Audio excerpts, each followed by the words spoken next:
আজকে আমি আপনাদের এই ভিডিওর মাধ্যমে দেখাবো যে কিভাবে আপনারা একটি মোবাইলের মধ্যে দুটো ফেসবুক আইডি কিভাবে ব্যবহার করবেন। একটি মোবাইলের মধ্যে দুটো ফেসবুকের অ্যাকাউন্ট কিভাবে খুলবেন সেটাই আমি আপনাদের বলবো। তার জন্য অবশ্যই আপনাদের এই ভিডিওটিকে সম্পূর্ণ দেখতে হবে।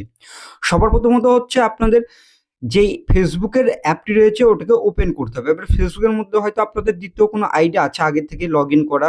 এবার সেই আইডি থাকবে কিন্তু আপনার আরেকটি আইডি আপনার লগইন করতে চান এখন বর্তমানে। তাহলে কিভাবে করবেন সেটাই দেখাবো। প্রথমত হচ্ছে আপনার প্রোফাইলে ক্লিক করে দেবেন। ক্লিক করার পর আপনারা এখানে এই অপশানে ক্লিক করে দেবেন। ক্লিক করার পর এখানে এই আদার অ্যাকাউন্ট অপশন দেওয়া থাকবে, এই অপশানে ক্লিক করে দেবেন।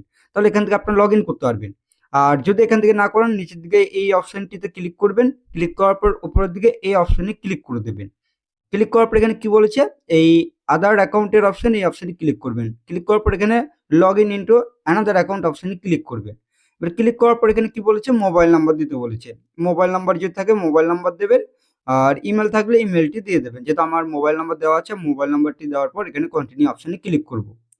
এবার মোবাইল নাম্বার তো দিয়েছেন, মোবাইল নাম্বার হতে পারে, ইমেল হতে পারে। তারপর নিচে পাসওয়ার্ড দিতে বলে পাসওয়ার্ডটি দেবেন। যেহেতু আমি এখানে দিয়ে দিচ্ছি তারপর দেখাচ্ছি। এবার পাসওয়ার্ডটিকে দেওয়ার পর এখানে লগ ইন অপশানে ক্লিক করবেন। সিম্পল কাজ, এখানে এটা করে নেবেন। আমি এখান থেকে করে নিচ্ছি। করার পর এখানে আপনাদের এরকম ইন্টারফেস শো হচ্ছে, কারণ আপনারা সবকিছু সঠিক দিয়েছেন। তারপর এখানে আপনাদের টু স্টেপ ভেরিফিকেশনের কারণে কিন্তু আপনাদের এরকম কোড চাইছে। তখন কি করবেন, আপনাদের এখানে কোড দিয়ে দেখবেন আপনাদের যে ইমেল আইডি আছে সেটার মধ্যে কিন্তু যাবে। আর ধরুন আপনাদের ইমেল আইডি মনে নেই বা ইমেল আইডি আপনাদের মোবাইলে লগ ইন নেই, তাহলে কি করবেন, এখানে ট্রাই অ্যানাদার ওয়ে অপশানে ক্লিক করবেন।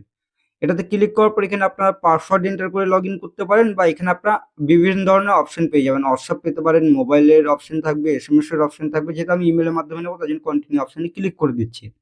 ক্লিক করার পর সেই কোডটিকে দিয়ে দিচ্ছি। কোডটিকে দেওয়ার পর সিম্পলভাবে কন্টিনিউ অপশানে আপনারা ক্লিক করে দেবেন।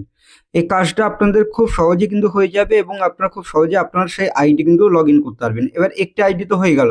এবার এই আইডি পরিবর্তে আপনারা অন্য আইডিতে যেতে চান, তাহলে কিভাবে যাবেন, এই নিচের দিকে এই অপশানে আপনারা ক্লিক করে দেবেন। ক্লিক করার পর এখানে উপরের দিকে এই অপশানে ক্লিক করবেন। ক্লিক করার পর যে আইডিটি আপনাদের ছিল এখানে আদার অ্যাকাউন্টের অপশন, এই অপশানে ক্লিক করুন। ক্লিক করার পর যে আইডি ছিল সেটার মধ্যে ক্লিক করে দিন, তাহলে কিন্তু আপনার সেই আইডির মধ্যে প্রবেশ করে যাবেন। একটি মোবাইলের মধ্যে দুটো আইডি ব্যবহার করতে পারবেন এইরকম ভাবে। এবার তো হয়ে গেল, আপনার এইরকম ভাবে আইডি ব্যবহার করতে পারলেন। এবার একটি মোবাইলের মধ্যে দুটো আপনারা ফেসবুক কিভাবে ব্যবহার করবেন, আলাদা আলাদা আইডি আপনারা আলাদা আলাদা অ্যাপে কিভাবে চালাবেন, তার জন্য আপনাদের যেটা করতে হবে মোবাইলটিকে ওপেন করতে হবে। মোবাইলটিকে ওপেন করার পর সেটিংসটিকে ওপেন করে দেবেন। ওপেন করার পর আপনারা চলে যাবেন অ্যাপসের অপশন, এই অ্যাপস অপশনে চলে যাবেন। যাওয়ার পর এখানে অ্যাপ ক্লোন পেয়ে যাবেন বা আপনার ডুয়াল অ্যাপসের অপশন পেয়ে যাবেন, ওই অপশানে ক্লিক করে দেবেন। আমি এই দেখতে পারবেন অ্যাপ ক্লোনে ক্লিক করছি বা ডুয়াল অ্যাপসে আপনারা ক্লিক করবেন। ক্লিক করার পর ফেসবুকটি চুজ করার পর সিম্পলভাবে এটাকে চালু করে দেবেন। তাহলে আপনাদের দেখবেন এখানে দুটো ফেসবুক কিন্তু হয়ে যাবে। এখান থেকে আমি নিচের দিকে দেখাচ্ছি, এখান থেকে দেখতে পারবেন আমার এখানে দুটো ফেসবুক হয়ে গেল।